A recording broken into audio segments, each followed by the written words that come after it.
For much of church history, conclaves were entirely European and Italian-dominated, before Pope Francis's groundbreaking election and until the latter part of the 20th century. The notion of a non-European pope, let alone an American one, was seen as unthinkable. John McCloskey of New York broke the mold as the first American cardinal created in 1875. It took almost 60 years for American cardinals to become more involved in Vatican diplomacy and internal Vatican affairs. Among the 133 cardinal electors heading into the Sistine Chapel, 10 are from the United States. And while an American pope may still seem unlikely, several of them wield significant influence. These 10 men represent a cross-section of American Catholic leadership, with 6 elevated by Pope Francis and the other 4 by Pope Benedict. Topping the list of influential voices is 76-year-old Cardinal Blase Cupich, current Archbishop of Chicago. Elevated by Pope Francis in 2016, he's a leading advocate of the late Pope's pastoral reforms, known for curbing traditional liturgy and pushing a progressive social agenda. Also in the spotlight is 73-year-old Cardinal Joseph Tobin of Newark. A Redemptorist with deep Vatican ties, Tobin is seen by some as a potential U.S. candidate for the papacy for his pastoral outreach and defense of migrants, but is known by others for leading a pilgrimage of LGBTQ-identifying Catholics to Newark's cathedral in 2017 and for a slow response around confronting the abuse crisis.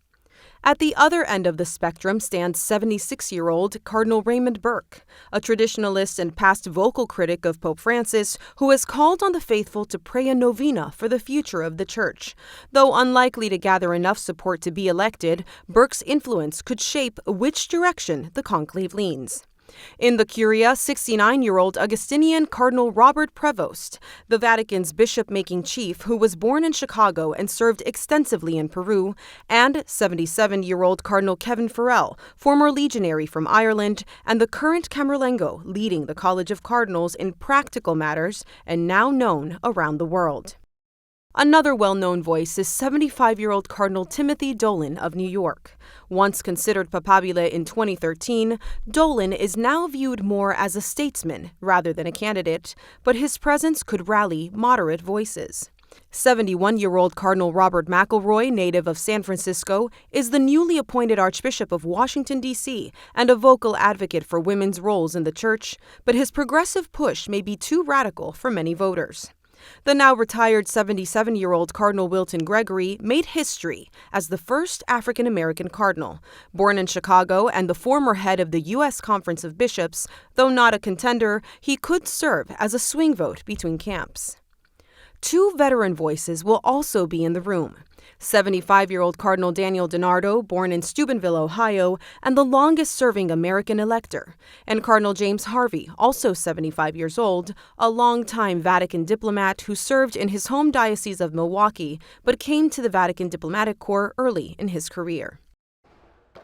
American cardinals now shape key Vatican offices, from the dicastery for bishops to the laity, family, and life. But many in the College of Cardinals remain hesitant to elect a pope from the world's most powerful nation, fearing perceptions of global dominance.